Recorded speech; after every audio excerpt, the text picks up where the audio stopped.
She was 72 years old, standing on a sidewalk in the November cold with everything she owned stuffed into one broken suitcase and two cardboard boxes held together with packing tape. The door behind her had just clicked shut. The door of the house where she had raised two children, buried a husband, and built 43 years of a life she believed was hers. Her own son had just told her, in the careful voice of a man who had rehearsed the words, that she had become a burden they could no longer sustain. 3 days later, Agnes Holloway would walk into a government auction with $22 in her coat pocket and bid on a property the county had already condemned and scheduled for demolition. They laughed at her. Every person in that room laughed.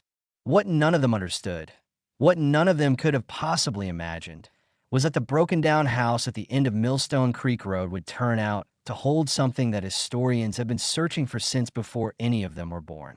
And Agnes Holloway, the woman her own children called a burden, was exactly the person destined to find it. This is not a story about a lucky woman. This is a story about what happens when you strip everything away from a person and discover they were never defined by any of it to begin with. Agnes had always believed that kindness was a currency that compounded over time, not in a naive way. She was not a woman who expected the universe to reward her simply for being good. She believed it more practically than that the love you pour into your children comes back to you, not as debt repayment, but as relationship, as history between people who have chosen each other across years of ordinary and difficult life. She had been wrong, or rather, she had been right about kindness, but wrong about the people she had chosen to give it to, which is a distinction that matters enormously and that took her 72 years to understand. Agnes Holloway had grown up in a small town outside Portsmouth, New Hampshire, the daughter of a schoolteacher and a carpenter who had between them more books than money and more patience than ambition. She had studied literature at a state college, worked as an elementary school librarian for 11 years, met a civil engineer named George Holloway at a town planning meeting, married him at 31, and had two children in the following 4 years. David, now 46, and Carolyn, now 43. George died of pancreatic cancer 6 years ago. 18 months from diagnosis to the end. Agnes had nursed him through all of it. The surgeries, the treatments, the long, slow, terrible diminishment.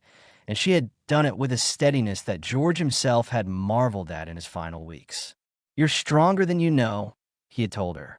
"Promise me you'll remember that." She had promised. And then, in a way of grief, she had forgotten. The house in Concord, New Hampshire, was a colonial-style 3-bedroom on a quiet street that George had insisted on buying despite Agnes thinking it was more house than they needed. He had been right. The children had grown up with room to breathe. Agnes had filled the garden with the perennials she loved and the kitchen with the cooking smells that her own mother had used like a kind of domestic language. Roasted garlic, cinnamon, the particular sweetness of apple pies cooling on the counter on Sunday afternoons. When George died, the house passed to Agnes outright. He had made certain of that. His will was clear, and his lawyer had been meticulous. The house belonged to Agnes Holloway, free of any debt, to do with as she wished. 14 months after George's funeral, David had come to her with a suggestion. He framed it as practicality. He framed it as family solidarity. He framed it, most importantly, as what George would have wanted. "Mom, if anything happens to you, another medical emergency, a fall, anything, having the house still solely in your name creates a legal nightmare. Probate, delays, costs. If you add our names to the deed now, we could protect the asset. We protect you." Agnes had asked her accountant, a man she trusted, who said the estate planning logic was sound enough. She had asked her friend Barbara, who said it sounded like David was trying to help. She had not asked a lawyer, which would later seem like the only question that mattered. She signed the paperwork on a Tuesday afternoon in April. David thanked her warmly. Carolyn sent a text that said, "Smart move, Mom." Agnes made herself a cup of tea and felt, if not exactly grateful for the efficiency of the transaction, at least comfortable that her children were thinking about her future. She would think about that cup of tea a great deal in the months that followed. November 3rd came in gray and cold, the way New Hampshire Novembers often do, as if the sky has made a decision and sees no reason to apologize for it. Agnes was in the kitchen when she heard David's car in the driveway. She started a fresh pot of coffee and went to the window to wave, pleased that he had come without calling ahead. Carolyn's car pulled up behind us a moment later. They came in together. They sat together on one side of the living room sofa. They did not take off their coats. Agnes sat in the chair across from them, still holding her dishcloth, and understood before a word was spoken that this was not a visit. "Mom," David said, "we need to talk about the house." The conversation lasted 40 minutes. Agnes remembered it afterward not as a sequence of exchanges, but as a series of blows, each one delivered with a care that made it somehow worse than if they had simply been cruel. The house needed too much maintenance. The roof would need replacing within 2 years. The furnace was aging. The property taxes had increased again. Agnes's income, her Social Security of $1,200 monthly, plus the small pension from her years as a school librarian, was not sufficient to sustain the property long term. They had found a buyer, a developer who was offering $490,000. The closing could happen in 3 weeks. They had also found a facility, Pinecrest Senior Living, 20 minutes outside of Concord. A room with a shared bathroom, meals provided, activities, everything you need, Carolyn said, not meeting Agnes's eyes in one place. "The cost," Agnes said carefully, "is how much?" $3,200 monthly, David said. "But that comes out of the sale proceeds. We've structured it so there's a fund that covers about 10 years of costs. And after 10 years, a pause, we'll reassess." Agnes set the dishcloth down on the arm of her chair. "You're selling my house," she said. "It's our house," Carolyn said. Her voice had hardened in a way Agnes had heard once before, when Carolyn was 16 and had been caught in a lie and had decided that offense was the better defense. "You sign it over to us. We're making the decision that we feel is responsible for everyone." "You told me this was estate planning," Agnes said. "You told me nothing was changing except the paperwork." "Nothing did change," David said. "The house was always an asset. We're managing the asset. Managing the asset." Agnes repeated the phrase slowly. "I am living in this house. I have lived in this house for 37 years. Your father died in the bedroom upstairs. You are describing the management of an asset." "Mom," David's voice softened, but his expression didn't. "We're trying to help you. The house is too much for you to manage alone. You're 72 years old. These are practical realities." "I have managed this house alone for 6 years," Agnes said. "I have shoveled this driveway, paid these taxes, maintained this garden, and replaced the water heater entirely by myself. The first winter after your father died, when the pipes froze at 2 in the morning and you didn't answer your phone, I wrapped them myself with heat tape I found at the hardware store at 3 a.m. Well, have I asked either of you for help with this house?" "You call us all the time," Carolyn said, and there was something in her voice that Agnes had not heard before and could not quite name. "Every little thing that breaks. Every worry. You need someone to check on you. You become—" She stopped. "I become what?" Agnes asked quietly. "It's a lot," David said. "You're a lot. We have our own families. We have our own lives. We're not saying this to hurt you." "A burden," Agnes said. "You were going to say I've become a burden." Neither of her children answered. The buyer wanted the house empty by November 22nd.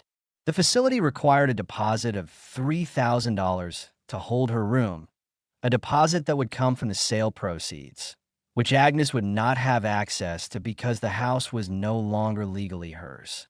She asked if she could have some of the furniture. David said the staging company the real estate agent hired would handle the contents. She asked about the garden, the roses she had planted the spring after George's first surgery, the one she had tended through his illness as a way of keeping her hands busy and her mind from breaking. Carolyn said the staging would include professional landscaping. They left an hour later. They did not stay for the coffee Agnes had made. They did not offer to help her pack. They told her to be ready by the 22nd, kissed her briefly and without warmth, and drove away in their expensive separate cars. Agnes sat in her kitchen until the coffee was cold. Then she went upstairs to the bedroom, where George had died, and sat on the edge of their bed for a long time. She looked at his photograph on the nightstand. She thought about the promise she had made him. "You're stronger than you know. Promise me you'll remember that." "I'm trying, George," she said to the photograph. "I'm genuinely trying." Then she started to pack. She had less than she expected. 43 years in a house, and what she loved could be reduced to what would fit in a broken suitcase and 2 cardboard boxes.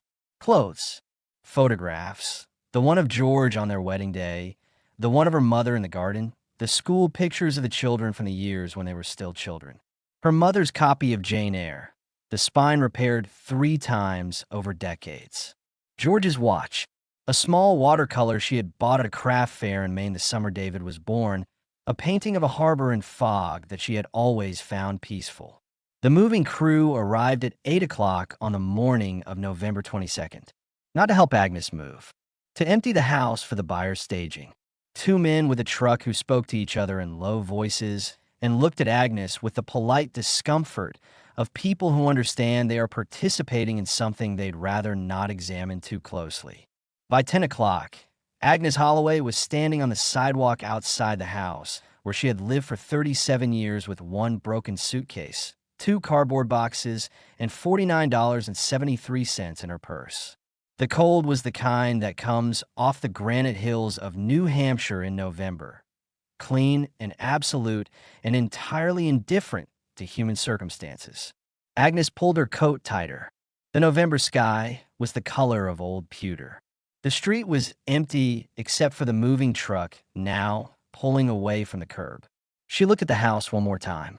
The wreath she had hung on the front door last November was still there, dried brown, forgotten by everyone, including her. She picked up her suitcase and walked to the end of the block. There was a newspaper on top of the recycling bin at the corner. She almost walked past it. Then something made her stop, pull it out, and stand there on the cold sidewalk reading the small announcements on the back page of the Merrimack County Gazette. County to auction tax delinquent and condemned properties. Minimum bid, $1. Auction to be held at Merrimack County Administration Building, November 22nd at 1 p.m. Agnes read the announcement twice. Then she looked at her suitcase.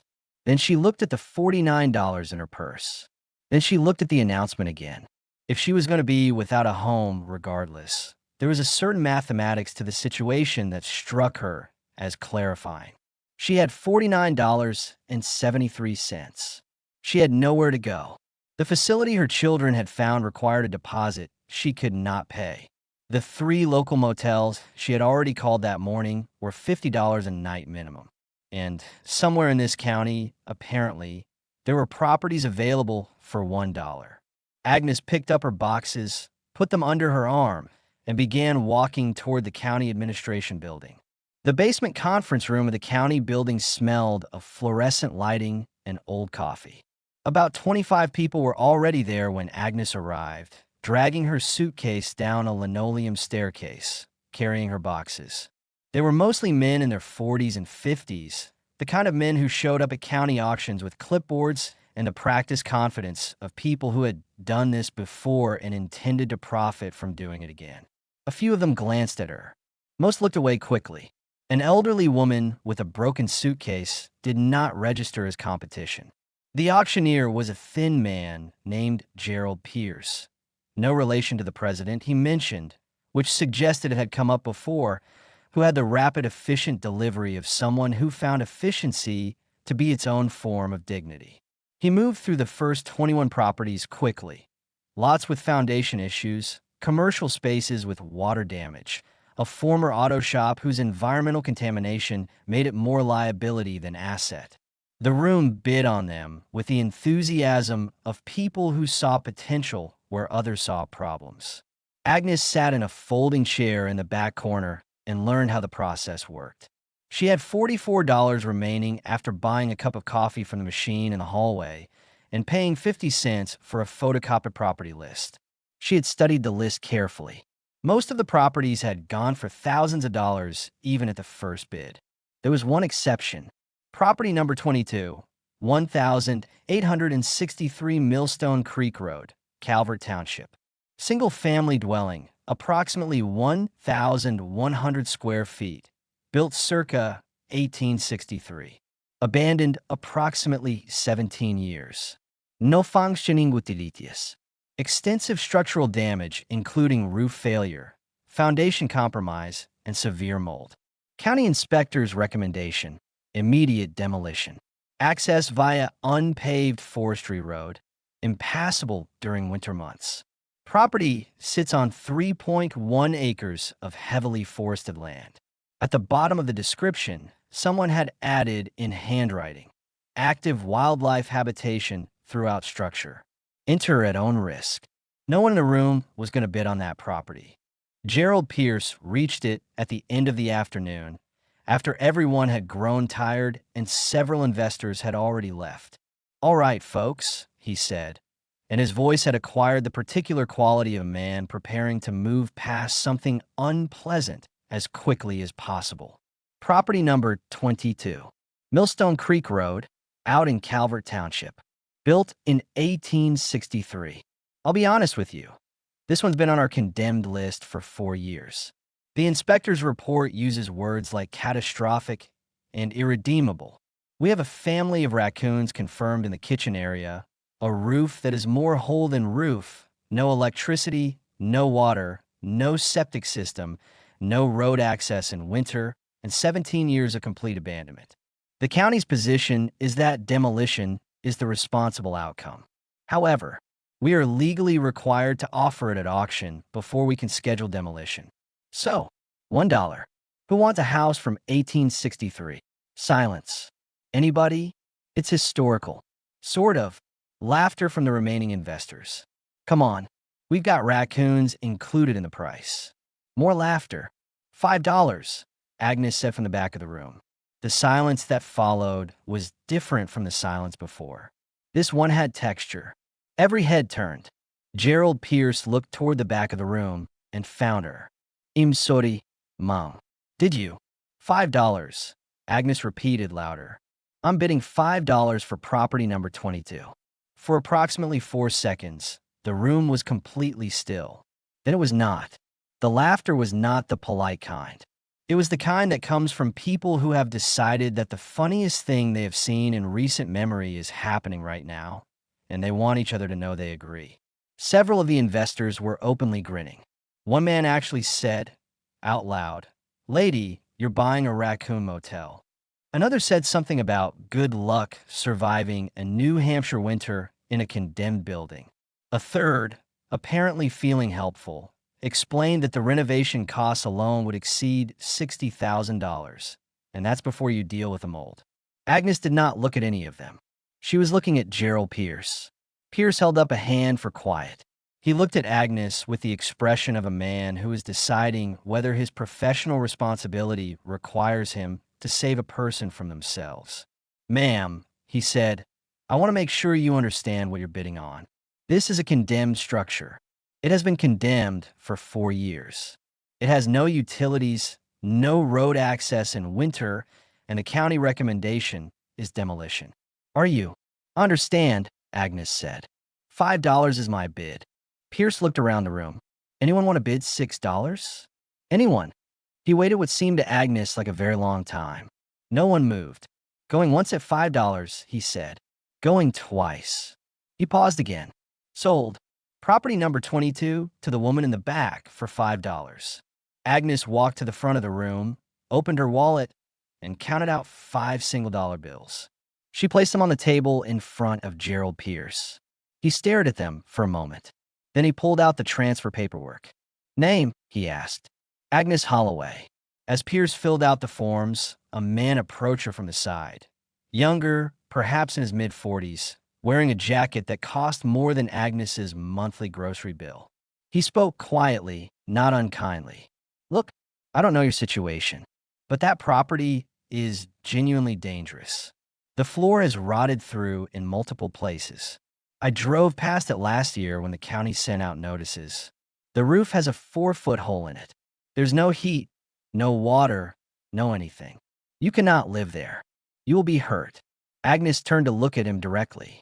He had the expression of someone who believed he was doing a good thing and was mildly surprised to be required to do it.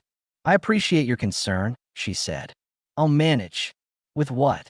Even a basic restoration would cost. I have everything I need, Agnes said quietly. It was not entirely true, but she said it with the conviction of a woman who had decided that conviction itself was a resource she was not going to run short of. The man stepped back. She turned back to the paperwork. Pierce handed her a large envelope. Inside, the deed to 1,863 Millstone Creek Road, Calvert Township, New Hampshire. Survey maps, property documents, and a hand-drawn map showing how to reach the property. Congratulations, Ms. Holloway, Pierce said. He didn't sound congratulatory. He sounded like a man who was not certain this was going to end well. You now own property number 22. Good luck. Thank you, Agnes said. She picked up her suitcase, tucked her boxes under her arm, and walked out of the county building while 23 real estate investors watched her go. She didn't look back. Getting to Millstone Creek Road on foot, with a broken suitcase and 2 cardboard boxes and $44, was the first practical problem Agnes had ever solved that required genuine ingenuity rather than the ordinary competence that life in a comfortable house had always required.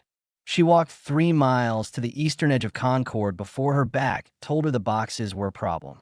She found a gas station and asked the attendant, a young man named Jason who looked approximately 17, if she could leave 1 box in his dumpster and take only the most important items.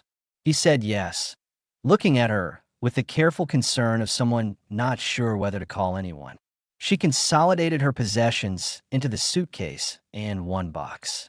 Photographs, the watercolor George's watch, her mother's Jane Eyre, a change of clothes, her toiletries, and the small toolkit George had always kept in the kitchen drawer.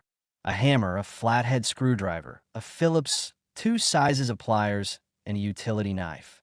She was not sure why she kept the toolkit. She had never used most of those tools in her life. She kept it anyway. A mile further along the highway, a pickup truck slowed beside her. The driver was a woman in her 60s with the build of someone who had worked with her hands her whole life and the expression of someone who had long since stopped finding other people's decisions surprising. You headed somewhere specific? The woman asked through the open window. Millstone Creek Road, Agnes said. Out in Calvert Township. The woman looked at the suitcase. At the box. At Agnes. That's a long way out, she said. I know, Agnes said. I go near there, the woman said. Get in. Her name was Ruth Garrett, and she ran an orchard and small farm operation about 4 miles from the Millstone Creek turnoff. She had driven this road for 30 years and knew every property on it. When Agnes told her she had just bought the condemned house at the end of the creek road, Ruth was quiet for a long moment. You're the one who bid at the auction, Ruth said finally. Word travels fast in Calvert. Apparently, Agnes said. That house has been empty since old Lawrence Whitman died, Ruth said. Which was, well, it was before I moved here, so that's longer ago than I've been in the valley. Nobody ever tried to buy it. Most people didn't know it existed. What do you know about it? Agnes asked. Ruth was quiet for another moment. Only what people say. Lawrence Whitman was a recluse. Kept to himself. There were stories about the house having history. Something about whoever built it. Somebody important, but nobody ever paid much attention. The road's been impassable in winter for 20 years. No reason to go out there. She dropped Agnes at the turnoff to Millstone Creek Road as the afternoon light was beginning to go golden and thin. She gave Agnes a bottle of water, a flashlight, and, pressing them into Agnes's hand before she could refuse, 2 granola bars and a $20 bill. Neighbor tax, Ruth said when Agnes tried to return the money. We take care of each other out here. Come by the orchard when you're settled. I'll introduce you to people. Agnes stood at the turnoff and watched Ruth's truck disappear around a curve. Then she turned to face Millstone Creek Road. It was less a road than a memory of a road. 2 ruts through underbrush, overgrown with small aspens and the dark, resilient weeds of ground that has been left alone long enough to forget it was ever meant to accommodate human passage. The flashlight was necessary almost immediately as the tree canopy closed overhead. She walked for 20 minutes, suitcase dragging, box under one arm. Then the trees opened and she saw it. The house at 1863 Millstone Creek Road had been built in 1863. The same year, Agnes would later think that the country had been tearing itself apart 2 states south, and it had the solidity of something built by people who had no interest in impermanence. The walls were granite fieldstone, the kind of stone that glaciers had left everywhere in New England and that 19th century builders had used because it was available and because they intended their houses to outlast them. The roof had sagged and partially collapsed. Every window was broken or missing. The front doors stood at an angle, held by one hinge, creaking in the November wind. Vines had colonized the eastern wall so thoroughly they appeared structural. It was terrible. It was also, Agnes thought, remarkable. The bones of the thing were excellent. She could see that even in the dying light. She used her screwdriver to force the door properly open. She stepped inside. The smell hit her first. 17 years of moisture and abandonment. Mold and the sharp, particular scent of animals who had lived here without invitation or constraint. The floor was covered in debris, leaves, branches, animal nesting material, and things she chose not to examine closely. The ceiling showed water damage in patterns that mapped the history of every rainstorm since Lawrence Whitman had died. A wood stove in the corner had rusted to something that looked architectural rather than functional. From somewhere in what had been a kitchen, there was sound. Rustling. The particular noise of creatures who had been here longer than Agnes and were of the opinion that this status entitled them to something. Agnes stood in the doorway of her new home for a long time. The flashlight made a small circle of light in the darkness. Outside, the November wind moved through the pine trees with the sound of something that had been there since before anyone was alive to give it a name. She thought about her children sitting on that sofa in their expensive coats. She thought about the word burden, which had been said in the careful tone of people who had practiced saying it and were relieved to finally say it out loud. She thought about George's watch in her pocket. Then she went to work. She spent 2 hours clearing a sleeping space in the main room, using a pine branch as a broom and her hands for everything else. Her hands had never done this kind of work. They would. She laid her coat on the cleanest section of floor and covered herself with a single blanket she had kept in her suitcase. She ate one granola bar slowly and drank water. She listened to the wind in the trees and the animals in the walls and the creaking of old wood making its case against winter. She was cold. Her back ached. Her hands were raw. She was also, for the first time in months, entirely in charge of her own circumstances. "All right," she said to the darkness, to George, to whatever it is people talk to when they're alone and frightened and determined. "Let's see what we're made of." She woke before dawn to cold that had entered her bones during the night like a quiet invader. Her breath was visible. She lay still for a moment, cataloging the aches, back, shoulders, hands, and then sat up and began the first day of building a life from $5. Water was the first problem. She spent the early morning hours exploring the property in the thin gray dawnlight and found what she needed within 100 yards of the house. A creek running fast and clear along the lower boundary of the land, fed by the granite hills above. She could boil it or use the water purification tablets she added to her list of first necessities. Food was the second problem. Ruth Garrett's orchard was 4 miles away. The nearest town of any size was 6 miles. Agnes had $64, the original 44 plus Ruth's 20, and no vehicle and no prospects of income she could immediately identify. The house was the third problem and the most complex because, unlike water and food, which required only money and effort, the house required knowledge she did not have. Agnes had lived in houses her whole life. She had never built or repaired one. She began the way she had always approached problems that exceeded her immediate knowledge. She looked carefully at what was in front of her and asked herself what she already knew that applied. She knew, for instance, that buildings failed because moisture got into them. She knew that moisture got in through holes. She could identify holes. She could, with sufficient creativity, fill them. She had 17 years of forest materials available to her in every direction. Over the following weeks, she learned to weave pine branches into panels dense enough to stop wind and deflect rain.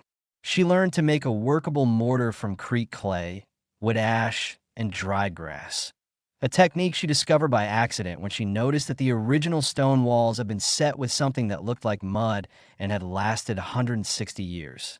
She learned to split wood by watching a YouTube tutorial on the camp store's courtesy tablet, then practicing for 2 days until her hands stopped fighting the axe and started working with it. She learned that her body, which she had believed was simply aging, was in fact capable of rebuilding itself. The muscle she had not used in decades protested for the first 3 weeks, then quieted and strengthened.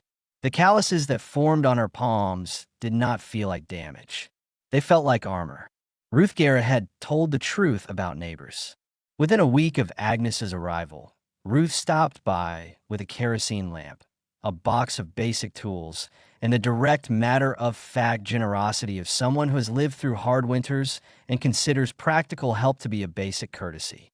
She also mentioned that Nancy Cole, who ran Pine Ridge General Store and Post Office on the county road 5 miles east, was looking for help 3 mornings a week.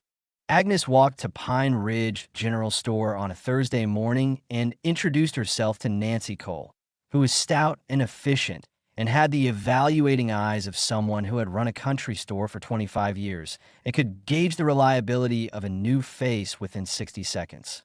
"You're the woman who bought the Whitman place," Nancy said. "I am," Agnes said. Nancy looked at Agnes's hands.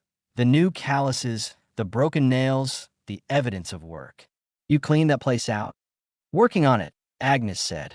"I'd like the job, if it's still available." Nancy studied her for another moment. 5 a.m. to 8 a.m., 3 days a week. $15 an hour cash. You be stocking, cleaning, whatever needs doing. I open at 8, so I need everything ready before then. "I'll be here Monday," Agnes said. "It's a 5-mile walk," Nancy observed. "I know," Agnes said. "I'll leave early." Nancy looked at her for one more moment. Then she reached under the counter and brought out a bag. Rice, dried beans, salt, matches, a large container of purification tablets, 2 cans of soup. "Advance on your first week," she said. "Don't argue with me." Agnes did not argue. 3 mornings a week, Agnes walked 5 miles in the dark along the county road to Pine Ridge General, worked for 3 hours, and walked 5 miles back. On the other days, she worked on the house from first light until she could no longer see. Slowly, week by week, the ruin began to answer her. The windows she sealed first, using her woven branch and clay mortar technique that she refined over multiple attempts until it held reliably against rain and wind. The roof she patched with layered pine boughs sealed with pine pitch, a technique she read about in an 1890s homesteading manual she found at the bottom of a trunk in the back room, a trunk she had not yet properly examined because the roof and windows had to come first. The wood stove she cleaned entirely, removing the rust-damaged sections and replacing them with carefully fitted stones she mortared in place. It took her 4 attempts to get the draw working properly, but on the 4th attempt, the fire caught cleanly and the smoke rose as it was supposed to, and the small space warmed within an hour. Agnes sat in front of it with a cup of boiled creek water flavored with a tea bag she had bought at Pine Ridge and felt something she had not expected to feel in a condemned house in the woods in November. She felt a home. By December, she had sealed the structure against the weather, established a reliable food supply, and turned the wood stove into something that kept the interior genuinely warm. Ruth had brought a proper cot mattress from her barn, insisting it was just taking up space. Nancy had given her, at the end of the 3rd week, a wool blanket, 2 cooking pots, and a cash bonus she called a rural relocation supplement. and refused to discuss further. Agnes had also started to pay attention to the house itself, not just as a survival problem, but as a place with its own history and character. The original construction was extraordinary for its period. The granite walls were 2 feet thick, fitted without mortar in the old colonial style, and then pointed with lime. The floor was wide plank pine, old-growth timber that had survived because of its quality, and beneath the grime and damage, it was still beautiful. The ceiling showed hand-hewn beams. Someone had built this place with the intention that it would last, and largely, despite everything, it had.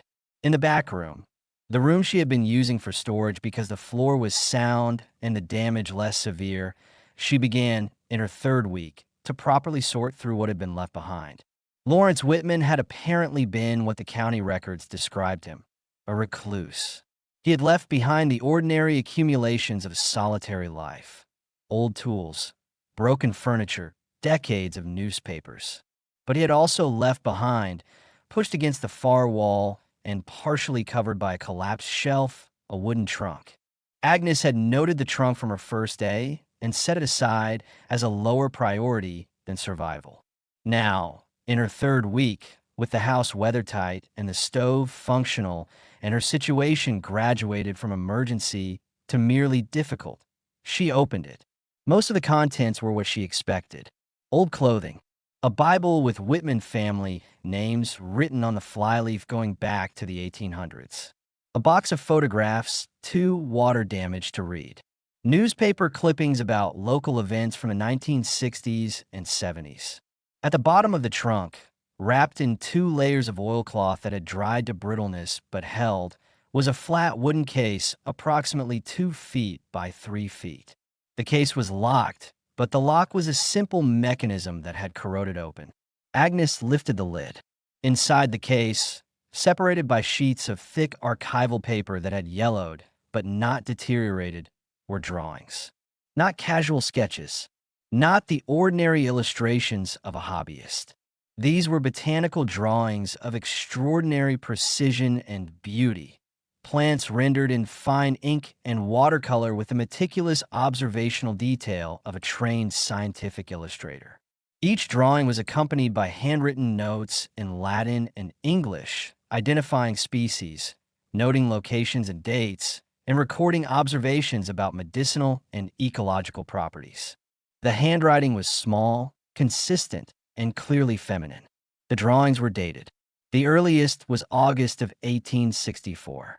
The latest Agnes could find was June of 1878. She sat with the case open in her lap for a long time.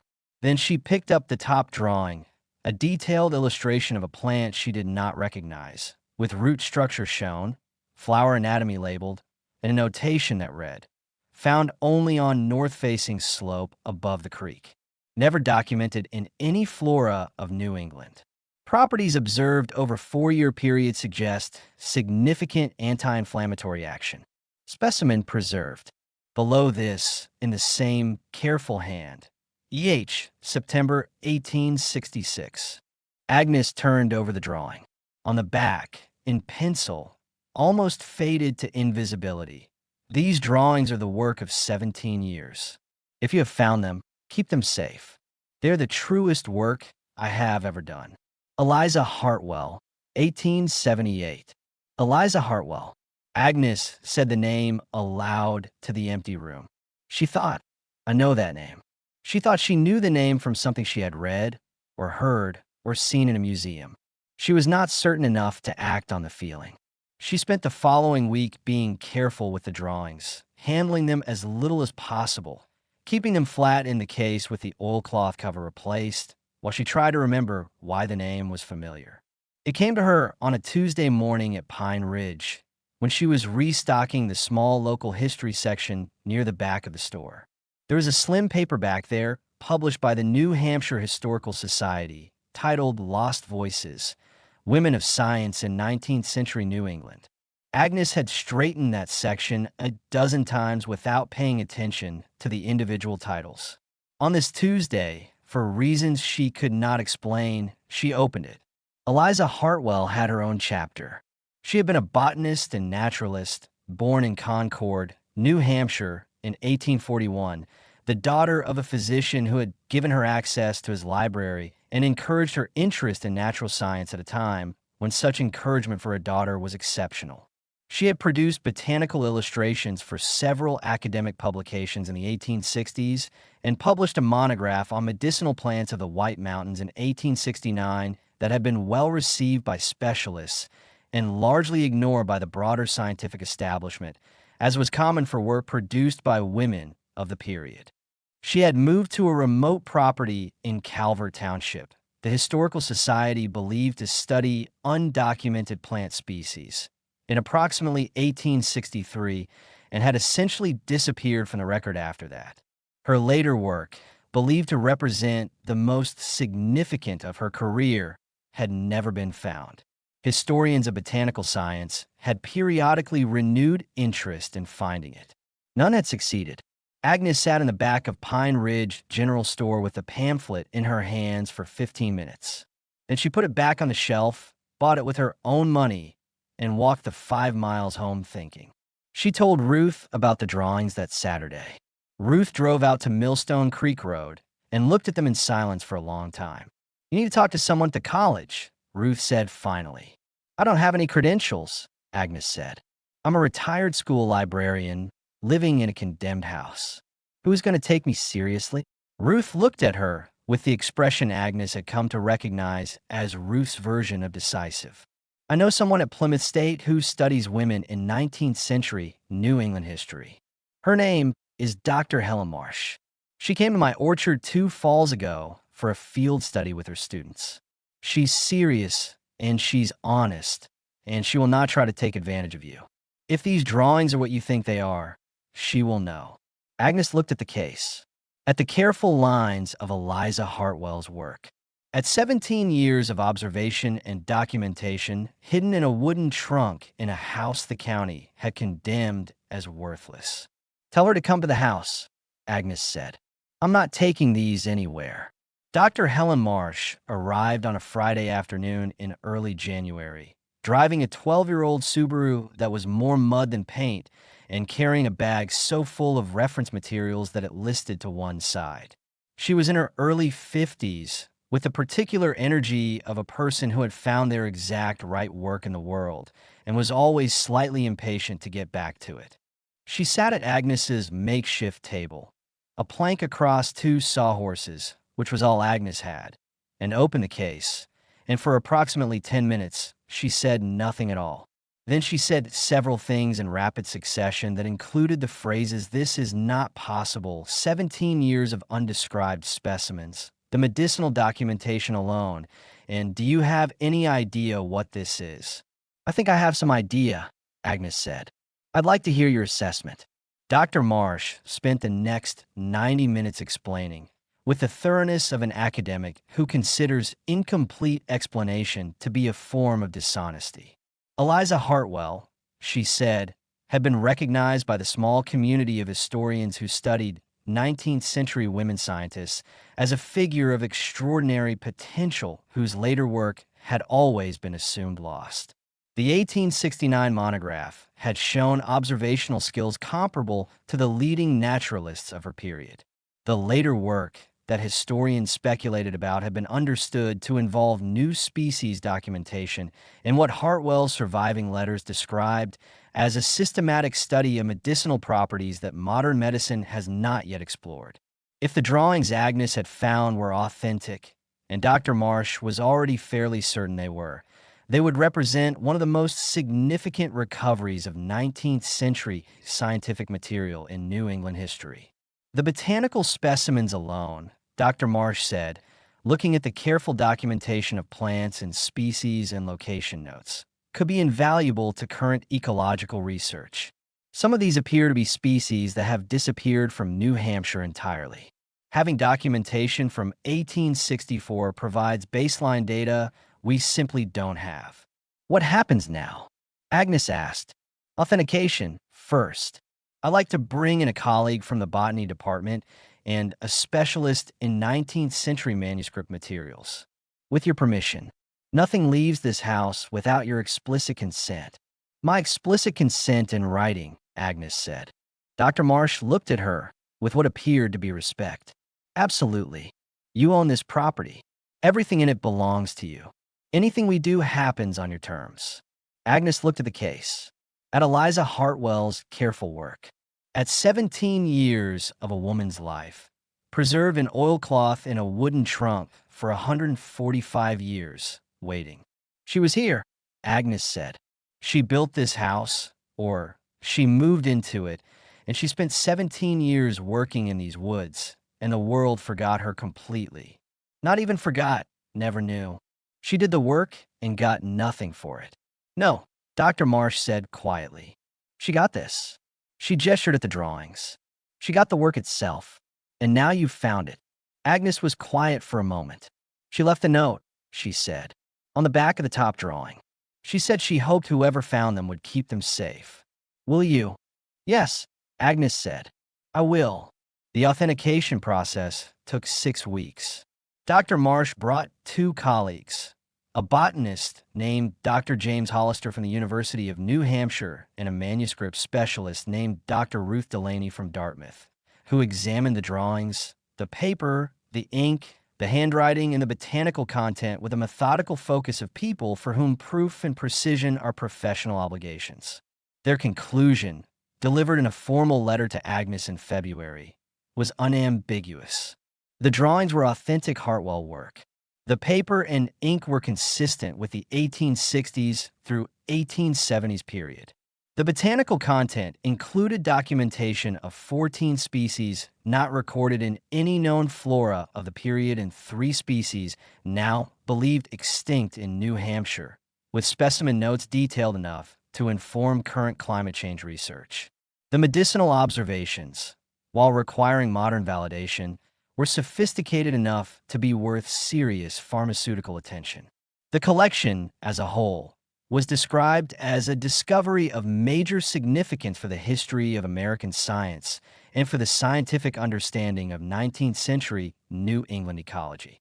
The house at 1863 Millstone Creek Road, they additionally noted, appeared to be the specific location Hartwell had referenced in her surviving letters as her study station in the northern forest. If confirmed, and the carved initials they found on a ceiling beam, EH 1863, suggested confirmation. The structure itself was historically significant and should be considered for preservation rather than demolition. The county agreed. In March, the property was formally listed on the New Hampshire Register of Historic Places. With that listing came grant eligibility, not enormous sums, but real ones. Enough to address the structural work the house needed. Enough to install basic utilities while maintaining the historical character of the building. Enough to transform what Agnes had made survivable into something genuinely livable. The work began in April. Local contractors from Calvert Township, people Ruth Garrett had known for decades, came with the respect that New Hampshire people give to old stone buildings and the additional respect they gave to a 72-year-old woman who had spent a winter in it. They replaced the roof with period-appropriate wooden shingles. They repointed the stone walls. They restored the wide-plank pine floor to something that glowed. They installed plumbing and electricity hidden carefully within the structure to preserve its character. They built a proper bedroom and a workspace where Agnes could study Hartwell's materials and receive the researchers who were already beginning to request visits. Agnes kept her woven branch window panels in the spare room, mounted on the wall. She kept her pine branch broom leaning in the corner by the door. She kept George's watch on the small shelf by her bed, and her mother's Jane Eyre on the desk, and the watercolor of the foggy harbor above the fireplace. The wood stove she kept, repaired properly now, in working order. She kept every part of it. On November 15th, exactly 1 year after she had stood on the sidewalk in Concord with a broken suitcase and $49, Agnes Holloway sat on the stone step outside her front door in the thin November sunlight and looked at what she had built. The house stood whole and sound in its clearing. The granite walls had been cleaned, and the original stone glowed in the November light with the particular dignity of materials that had survived a great deal. The roof was solid. The windows had glass. The small garden she had started in late spring, mostly herbs and the winter vegetables she had learned from Ruth, with 2 rose bushes she had planted in October as a gift to herself, was asleep for the season but alive. She had a stipend from Plymouth State University for her work as the official caretaker and research liaison for the Hartwell collection. Combined with her Social Security, now forwarded to her new address, and her continued 3 mornings a week at Pine Ridge General, which she kept because she liked it and because Nancy Cole had become someone she considered a genuine friend. She had more financial security than she had had in years. She had Ruth Garrett, who came by twice a week with vegetables from the root cellar and conversation about everything and nothing in the warm, practical way of friends who have known each other through difficulty. She had Nancy Cole, who had lent Agnes money in December with no paperwork and no discussion and had never mentioned it since. She had Dr. Helen Marsh, who visited monthly and with whom Agnes had developed the particular friendship of 2 women who have found something important together and want to understand it fully. She had a community in Calvert Township, people who left things at the end of her road when they had surplus, who stopped to check on her in heavy weather, who had appeared one Saturday in March with no announcement and spent the day helping clear the winter damage from her road. She had, she thought, built something she had not known she needed, a life that was entirely her own, valued by people who had chosen to value it on ground she had earned with her own work. She was thinking about all of this when she heard the car. She knew the car.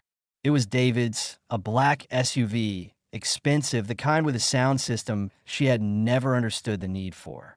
It pulled into the clearing and stopped. David got out. Carolyn got out from the other side. They looked around the clearing with expressions Agnes could read clearly from where she sat. Surprise. Recalculation. The look of people who have been expecting one thing and are being given another. Agnes stood. She did not go toward them. She waited. They walked across the clearing slowly, the way people walk when they are not certain of their welcome. David was wearing a coat Agnes recognized as new. Carolyn was looking at the stone walls, the new roof, the historical marker near the road that said, Hartwell Cottage, circa 1863, New Hampshire Register of Historic Places. Mom, David said when they were close enough. David, Agnes said. Carolyn. They stood in the clearing. The November light was the same pewter gray it had been a year ago. The pine trees moved in the same way. Agnes was different. We heard, Carolyn said, about the historical discovery. It's been in the papers. The Hartwell collection. It has, Agnes agreed. It's an incredible story, David said. He had the look of a man trying to find his footing and not finding it quickly. The drawings, the historical significance. We had no idea. You had no idea about a lot of things, Agnes said quietly. That turned out to be instructive for everyone. Another silence. The wind moved through the pines. Mom, David said. We came to apologize. Agnes looked at him, at his face, which was her son's face, which she had watched change from an infant's to a child's to a man's over 46 years. She looked at Carolyn, who was looking at the ground with the expression of someone who is carrying something they have been carrying for a year and are not sure how to set it down. Tell me what you're apologizing for, Agnes said. I want to understand what you think happened. David took a breath. We were wrong about how we handled things last year. We made a decision about your future without talking to you properly. We treated the house like an asset instead of your home. He stopped. I said things about you being a burden. I said it, and I didn't take it back, and that was wrong. It was wrong, Agnes agreed. I've thought about it a lot, Carolyn said, looking up. Her voice was unsteady. I've thought about what it must have been like to come home and find us there like that, to be told to pack and leave, to be left on a, she stopped, swallowed. I've thought about it, and I don't know how to live with it except to say that I'm sorry. I am genuinely sorry, not for what we lost, for what we did to you. Agnes was quiet for a moment. She looked at the house. Her house, Eliza Hartwell's house, the house she had sealed against weather with her own hands and her own creek clay. She thought about something she had read in Hartwell's journals, a passage she had copied out and kept in her desk. The measure of a life is not what others were willing to see in it. It is what the person living it was willing to build. Come inside, Agnes said. I'll make tea. They sat at Agnes's table, a real table now, solid oak, bought from a carpenter in Calvert Township, and drank tea and said difficult things with the imperfect honesty of people who have hurt each other and know it, and are deciding whether the relationship is worth the work of repair. Agnes did not pretend the year had not happened. She did not erase what had been said in her living room 11 months ago. She told them, clearly and without excess anger, what the year had cost her and what it had given her. She told them about sleeping on the floor in November, about walking 5 miles in the dark at 4 in the morning to get to Nancy's store, about the cold that had been absolute and the determination that had been, to her own surprise, equally absolute. She told them about finding the drawings, about Eliza Hartwell working alone in this house for 17 years, documenting her work with meticulous precision and leaving a note that said, "Keep them safe," about what it meant to discover that the worthless thing everyone laughed at was actually priceless, and that the knowledge of that required no one's validation but your own. She was invisible, Agnes said, the way I was invisible. The way a lot of women of a certain age become invisible to the people around them. Not maliciously, just people stop seeing you. They see a category. They see a liability. They stop seeing the person. David said nothing. He was looking at the framed drawing above Agnes's desk, a reproduction of one of Hartwell's botanical illustrations, a plant Agnes had later identified as a species now extinct in New Hampshire. I didn't see you, he said finally. I saw a problem to be managed. And I'm sorry. I know that's not enough. But I'm genuinely, actually sorry. I know you are, Agnes said. I believe you. Are we? Carolyn hesitated. Is anything left? For us, I mean, as a family. Agnes looked at them, at her children, who had done something that could not be undone, but who were here in her kitchen being honest about it, which was more than she had expected from them, and which meant something. I don't know yet, she said. I think that depends on what kind of family we want to be. Not the one we were. That one wasn't working for any of us, though we didn't all know it. Something different. Something more honest. I'd like that, David said. I'd really like that.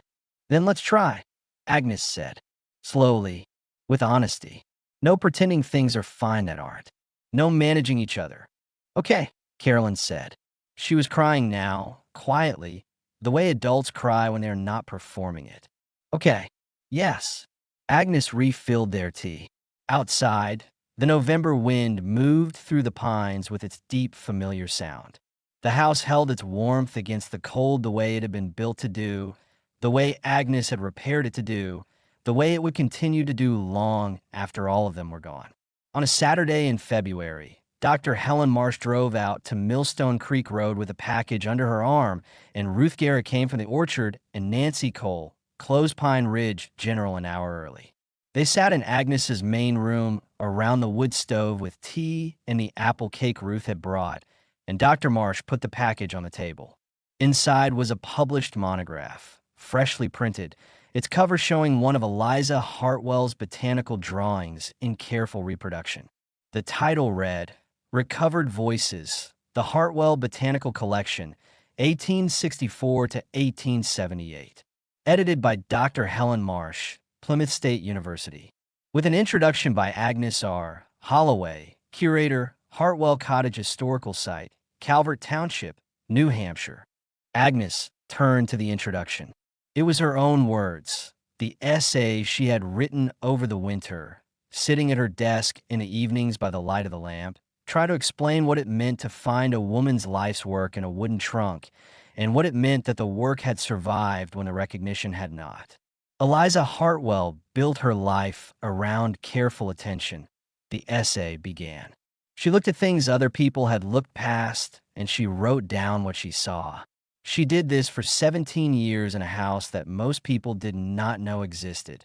And when she was done, she sealed her work in oilcloth and trusted that someone would eventually find it. I do not know whether she believed she would be remembered. I suspect she understood that the work mattered more than the remembering. What I know is this. She was right to trust. The work survived, and the house she built it in, which the county had scheduled for demolition, still stands. Agnes set the monograph down. She looked at the women in her house, Ruth with her farmer's hands, Nancy with her store owner's practicality, Helen with her scholar's precision. She looked at the fire in the stove she had repaired herself from stone. She looked at the window light falling across Eliza Hartwell's drawings on her wall. She thought about a year ago, the pewter sky, the moving truck, the word burden hanging in the cold air like a verdict. She thought about what she had found on the other side of it. "I want to read you something," she said. She picked up Hartwell's journal, the last one from 1878, and turned to the final entry. She had read it many times. She read it now for her friends. "I have lived in this place for 15 years," Hartwell had written, "and I have learned more in this forest than I could have learned in any library or laboratory. I have learned that the world is more intricate and more generous than we give it credit for. That the things which seem worthless to one, I may be priceless to another. That patience, which is not the same as passivity, is one of the great scientific instruments. I have not been recognized.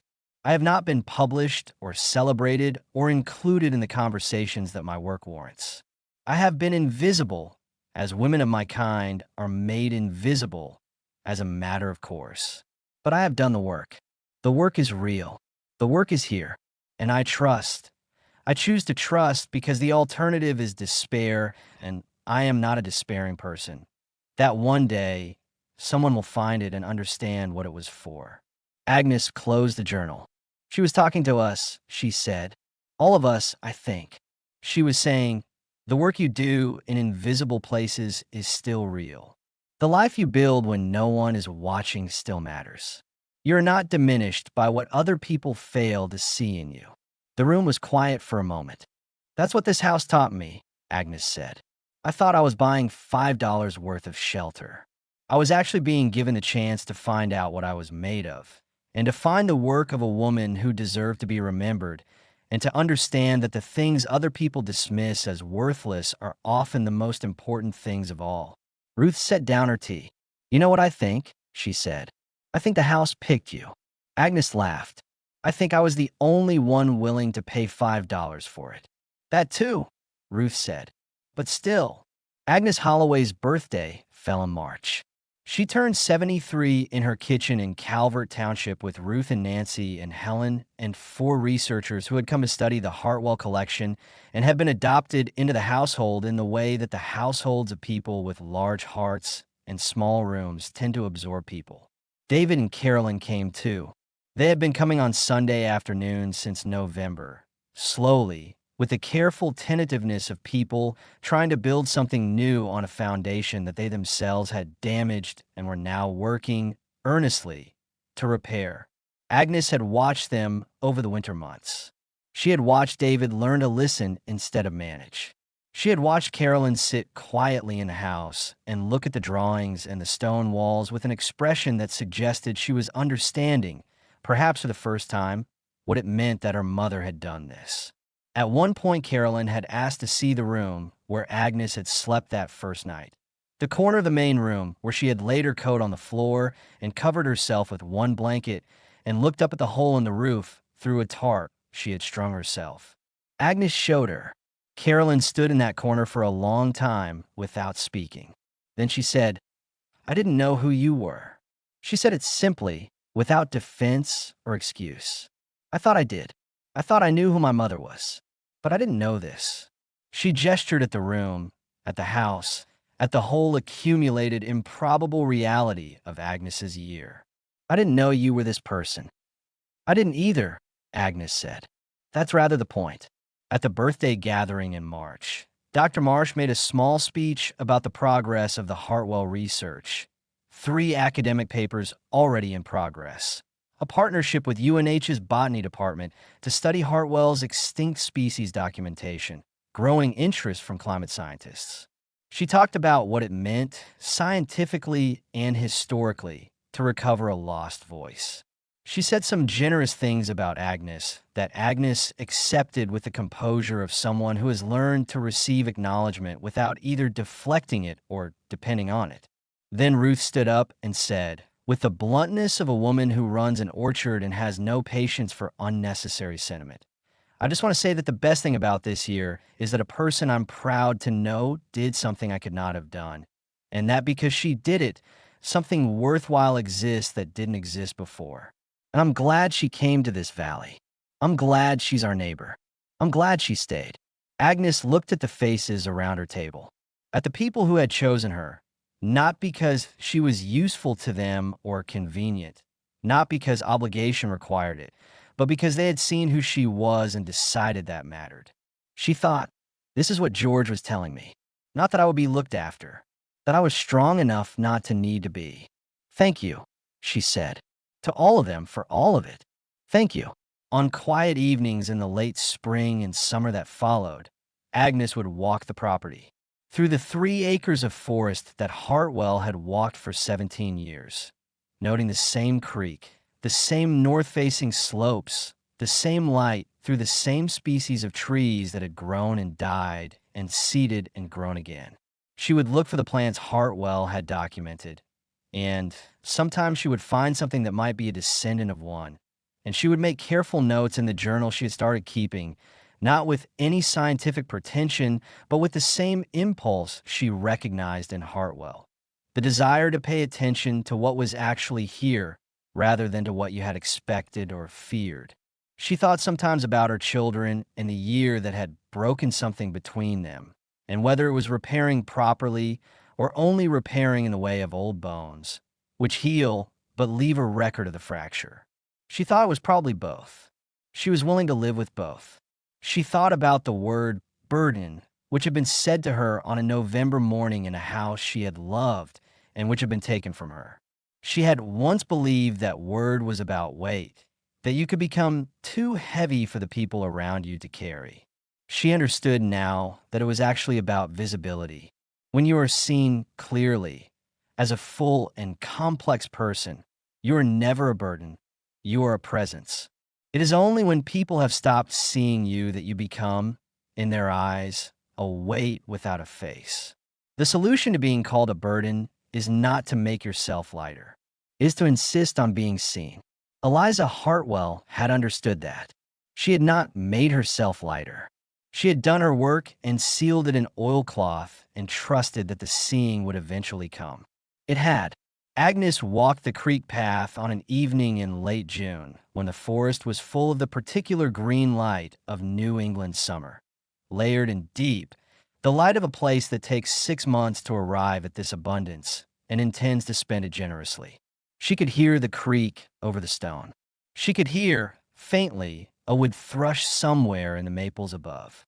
She stopped at the north-facing slope where Hartwell's journals indicated her most significant undescribed species had been found.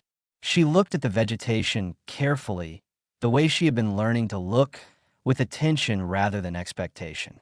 Among the ordinary ferns and wood sorrel and the small violets that grew in the damp shade, she saw a plant she did not recognize. Low-growing, with leaves of an unusual shape, a cluster of small white flowers she did not know. She crouched and looked at it. She took photographs with the phone she now had, a practical concession to the research work. She measured the site with a stake and string. She did not pick it. She did not touch it. She noted the location in her journal. She wrote a description, careful and specific, the way Hartwell had taught her, across 140 years and 1 wooden trunk and 1 winter in a house that $5 had bought. She wrote, unknown species, north slope above east branch of Millstone Creek, June 22nd. Single specimen observed. Flowers white, 5 petals, stamens extended. Leaves, palmate, unusually glossy. Elevation approximately 40 feet above creek bed.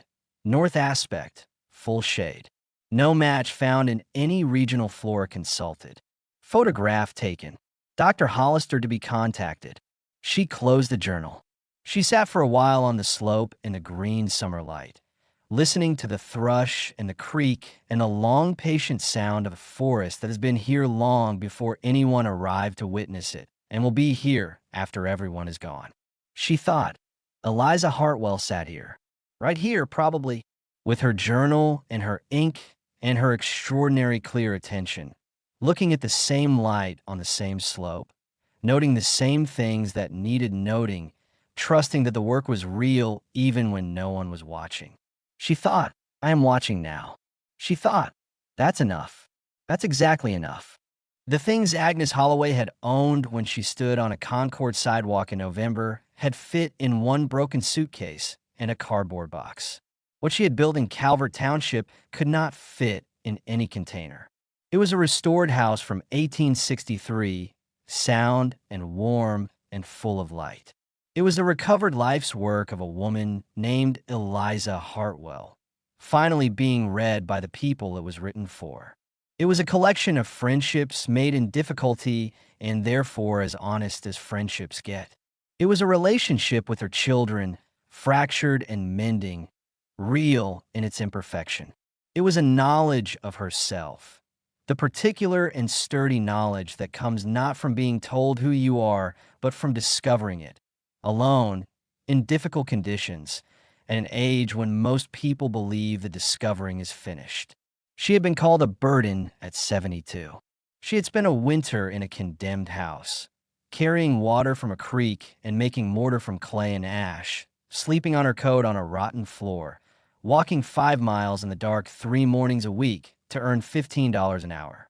She had found the hidden work of a woman the world had forgotten and brought it back into the light. She was 73 years old.